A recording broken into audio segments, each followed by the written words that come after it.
एक और बड़ा मामला अहम है, हमारे साथ मुफ्तियान कराम मौजूद हैं और रमज़ान मुबारक में महंगाई का मैं चाहूँगा आपसे इस पर भी बात की जाए। क्या समझते हैं कि बाकी तमाम तर ममालिक में हम देखते हैं कि माह रमज़ान आता है तो लोग सवाब के घर से भी ये करते हैं कि प्राइसेस में कमी कर देते हैं, लेकिन पाकिस्तान में हम देखते हैं कि उसके बरक्स होता है कि प्राइसेस हाई हो गए और एक एक चीज़ है जो वो महंगाई के निर्गे में होती है।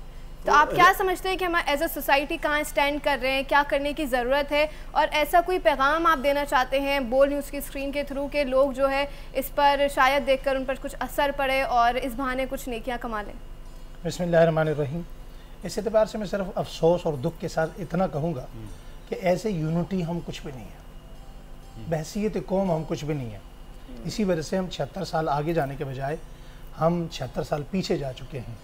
हमारा मुल्क 80 में कहाँ खड़ा था, आज कहाँ खड़ा है। यही वजह है। मैंने एक जुमला इस्तेमाल किया था जो बहुत मारूफ हुआ और फ़ियाम में चला, वो ये था कि इस मुल्क में बचा हुआ बंदा वही है जिसका हाथ नहीं पहुंचा। जिसका हाथ पहुंचता है वो छोड़ता नहीं है, वो माफ़ नहीं करता, चाहे वो किसी बहुत बड़े रैंक पे बैठा हुआ है, कुर्सी पे बैठा हुआ है, कह रहे हैं कि किसी रेडीवान पे बैठा हुआ है। रसाई जो है जी वो बेसिकली नारसाई है। बिल्कुल बिल्कुल।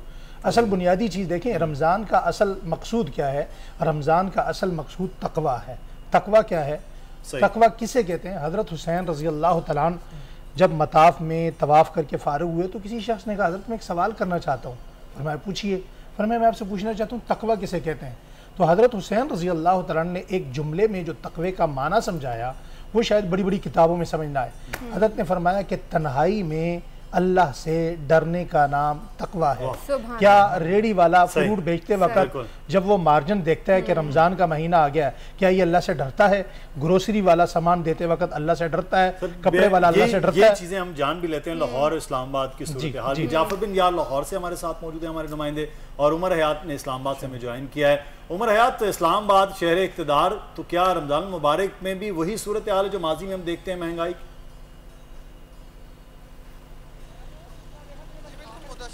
वही सूरत हाल है, ज़रा भी तब्दीली नहीं आई। पहला अशरा रहमत का अशरा है, लेकिन यहाँ हम ये देख रहे हैं कि मुसलमान जो, और ख़ास तौर पर वो लोग जो ज़ख़ीरा अंदोज़ हैं, वो इस पहले अशरे में बड़े सरगर्म नज़र आते हैं। और यही वजह है कि जो अशिया खुर्दोनोश हैं जिनकी कीमतें रमज़ान से पहले जो है वो कुछ होती हैं, लेकिन जैसे ही रमज़ान का पहला दिन या रमज़ान से एक दिन पहले ही उनकी कीमतों में इजाफ़ा कर दिया जाता है। ख़ुद साख्ता महंगाई से आवाम को परेशान किया जाता है। यहाँ पर हम देख रहे हैं कि टमाटर जो कि रमज़ान से पहले 100 रुपये किलो था, आज 170 रुपये पहुँच गया। इसी तरह अगर देखें टींडा एक सब्ज़ी है, लोग ज़्यादा खाते हैं, इस्तेमाल करते हैं, वो हम देख रहे हैं कि उसके रेट्स में तकरीबन 50 से 60 रुपये फ़ी किलो का एक डिफरेंस हमें नज़र आ रहा है। और इसी तरह प्याज है। प्याज तो इस वक्त आज हुकूमत ने, कल कैबिनेट ने डिसीजन किया था कि प्याज की जो एक्सपोर्ट है उस पर पाबंदी लगाई जाए।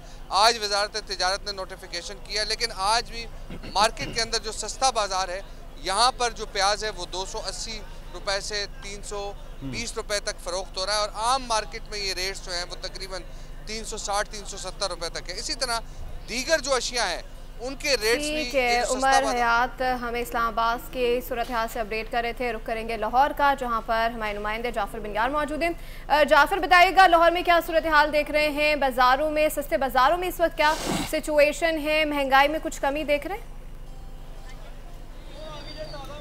जी बिल्कुल, आपने ठीक कहा। लाहौर के जो बाज़ार हैं वहाँ पे रश तो बड़ा ज़्यादा है, क्योंकि आज पहला रमज़ान है, लोग तैयारियों में मसरूफ़ है इफ्तारी करने के हवाले से। लेकिन दूसरी तरफ लोग दुहाइयाँ दे रहे हैं महंगाई को। चीज़ों की कीमतें इतनी ज़्यादा बढ़ चुकी हैं कि लोग जो रमज़ान बाज़ार है या सस्ता बाज़ार जिसे हम कहते हैं वहाँ आते हैं तो वहाँ पर भी परेशानी है। मकसद तो यहाँ आने का यही था कि चीज़ें अशिया खुर्दोनोश कम मिले मार्केट से, गली मोहल्लों से, लेकिन यहाँ पर भी सूरत हाल उसी तरह सार्फिन मौजूद है। मैं शादमान के एक बाज़ार में मौजूद हूँ, हम उनसे पूछेंगे। आप बताइएगा क्या कहेंगे कि ये सस्ता, यहाँ पे चीज़ें किस तरह महंगी है, सस्ती है? सस्ती तो बिल्कुल नहीं है, सब कुछ महंगा है। जो खरबूजा था जो 2-4 दिन पहले 120 रुपए का रेट था, वो तकरीबन 180-200 रुपए किलो पे चला गया। जो खजूर की रेट थी वो पहले जो रेट थे उससे भी ज्यादा लाहौर में भी और इस्लामाबाद में भी नजर आ रहे हैं। बहुत शुक्रिया जाफर बिन यार आपका भी। उमर हयात आप हमारे साथ मौजूद थे, आपका भी बहुत शुक्रिया। मैं मुख्तसर टाइम को बहुत कम है, मैं ये पैगाम इस महंगाई की सिचुएशन पर क्या देना चाहेंगे? जी पैगाम क्या देना चाहेंगे? आपके नुमाइंदा जो हैं वो कह रहे थे कि लोगों ने महंगाई के लिए आस्तीनें चढ़ा ली हैं, तो रेट कंट्रोल करने वाले इदारों के पास जो छड़ी है वो कहाँ है? उस छड़ी को निकाला जाए।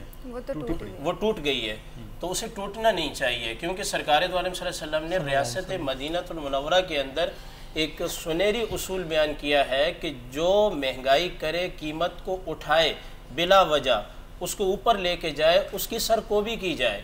और फिर दूसरी बात यह है कि हमारे मुल्क और रियासत का अलमिया यह है, हमारा ताजिर या तो ज़ख़ीरा अंदोज़ी करके हदीस की रूह से लानत वसूल कर रहा है, और जब देने की बात आती है तो फिर ये कीमत बढ़ा के दे रहा है और हदीस पाक से रहमतुल लिल आलमीन से जो है वो लानत वसूल कर रहा है। हमारे लोगों को ये चाहिए कि इन लोगों को शऊर इनके अंदर पैदा करें जो महंगाई को कंट्रोल करने वाले इदारे। आपका काम है ज़बान से बोलना, मेरा काम है मिंबर से बोलना, इससे ज़्यादा हम हाथ नहीं उठा सकते। जिनका काम है हाथ से रोकने का, वो शायद नजर नहीं आता। और रियासत की तो रियासत कहाँ सोई हुई है? ये जो बुलंद दावे थे इलेक्शन से पहले सवाल जो है हम इसको गिरा देंगे, मैं आपकी विसातत से जो मुल्क के सरबराहान है उनसे गुजारिश करता हूँ, खुदारा हमने आपको अभी ताज़ा वोट दिया है, हमारे दिल खराब न करें। वो ही करना बिल्कुल जरूरी है। सब्सक्राइब करें और बेल दबाएं ताकि कोई खबर रह न जाए।